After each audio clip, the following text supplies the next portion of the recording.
Hello, this is CHistrue. I've wanted to do videos just on math and philosophy, but after this election 2016, I can't stay silent. If we don't speak up, no one will. If you out there don't speak up, no one will. We can't be silent. We can't be cowed by the rise to power of authoritarianism, of police statism, of the takeover of billionaires, of people who sue in order to threaten the First Amendment. They don't believe in the First Amendment. They don't believe in the separation of powers. White supremacists, religious extremists, people who want to pull us out of climate agreements. I can't stay silent. My candidate was and forevermore will be Bernie Sanders.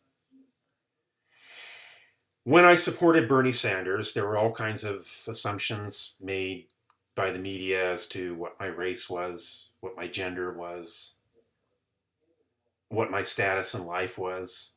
All the cool kids back Hillary, all the losers back Bernie.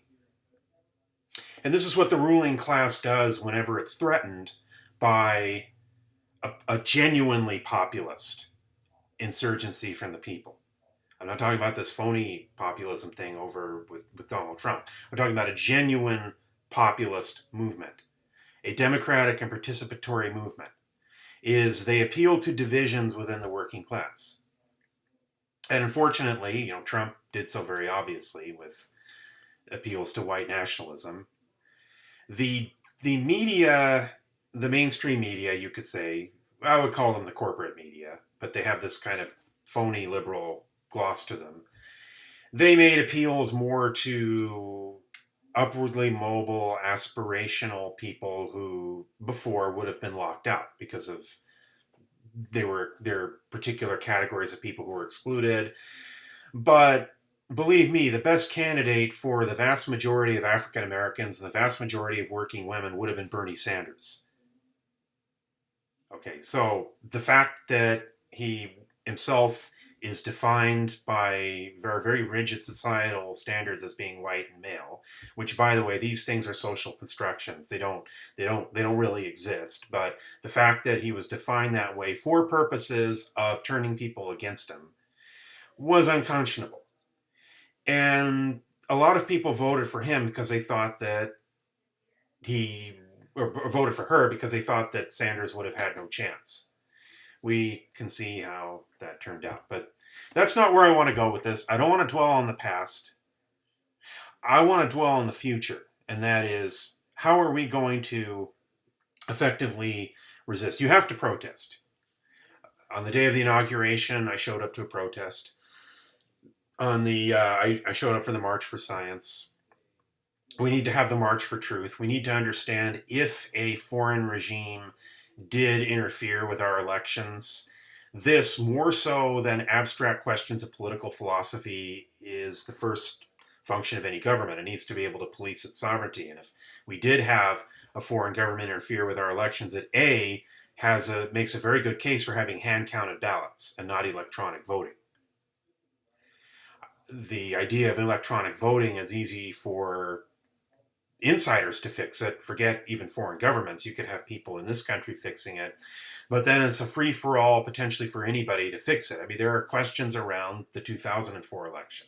There are questions around why is it that these states where people are desperately poor, you have Republican victories when the Republicans support the very rich. Do they really have that much support in those states? Or are we seeing electronic voting?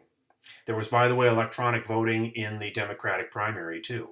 And in those areas, I've heard this. I haven't verified this, but I've heard, and I believe that it's probably true, that where there was hand-counted voting, Bernie Sanders did very well. But that's neither here nor there. I don't want to exclude Hillary supporters from this. I don't want to exclude Trump supporters from this. This is mainly for Bernie Sanders supporters. You need to resist in a way that is not co-opted. Because the Wall Street establishment, the Soros establishment, the tech CEOs of Silicon Valley, they will try to co-opt the resistance.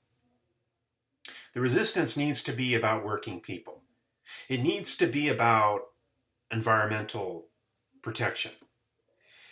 Even the Russian thing has the potential of being co-opted by liberal interventionists and neoconservatives and the Pentagon. I don't want my opposition to Trump, which is very real and very legitimate, and possibly even an opposition to authoritarianism in Russia, which again I oppose authoritarianism anywhere. I don't want that co-opted by some sort of corporate globalization. That the primary problem with these things is that they're not corporately globalist enough. No, no. I am for a new society. I am for not just democracy in the political sphere, I am for it in the economic sphere. I am for free college. I am for the overthrow of all structures of oppression everywhere for every single living being. No, I'm not a vegetarian at this point, but I support it, and uh, you know, maybe we'll move towards becoming one at some point. And so, for Sanders supporters, I'm going to address a little bit of Hillary and Trump supporters in a few minutes. I don't want to exclude anybody, but for Sanders supporters, you need to stand tall and just be very careful about co-option, both by the corporate elites and by identity politics folks. And be careful of the COINTELPRO thing where they send in agitators to smash businesses and everything. Those are probably infiltrators to get you, create a pretext for you to get arrested at a demonstration. I don't think these people are real anarchists. That's my opinion. If you're really something, don't wear black. Show yourself, officer. But I want to also address Hillary Clinton supporters. I mean, there were people who voted for her in the primary, and there were people who I voted for Jill Stein, but I mean, if I weren't in a safe state, yeah, I mean, people voted for her because you had Donald Trump as the opponent. I get that and I understand that. I understand your reasons, but remember that she was in favor of militarism vis-a-vis Russia and Syria, which, by the way, the Russians responded how they did. And you have to understand that in the context of things we've done too. It's not like Hillary herself didn't go along with the overthrow of Mel Zelaya in Honduras. It's not like she hasn't gone along with the overthrow of Gaddafi, who admittedly, though a dictator, was far preferable to religious authoritarianism that has taken over, all in the name of so-called democracy, mind you, but religious authoritarianism takes over when you don't have liberal societies. And we don't have those in the Middle East at this point in time.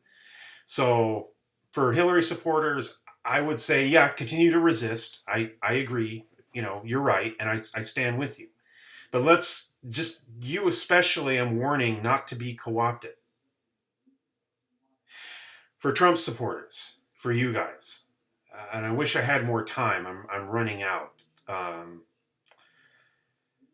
For you guys, especially working class people who voted for him, I'd like to have a dialogue. Maybe you can post down there below as to your reasons why.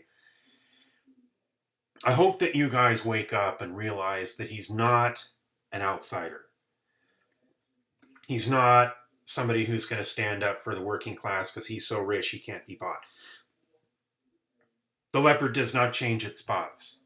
Look at what he's doing to worker protection. Look at what he's doing to the rights of workers. Look how it might be that he's gone into league with the very foreign government you guys were always told in the Cold War you had to oppose. Now look how that was thrown under the bus. This anti-Russia thing by Republicans was thrown under the bus for the sake of corporate greed. And I'm not adopting the anti-Russia thing critically. I'm just saying you guys need to admit that you were had. And vote as workers. Not as white, not as male, not as whatever, quote unquote, Americans or whatever that is. Vote as a worker. And so, anyways, there's a lot more that needs to be said. This is CHistrue. Maybe more will come later.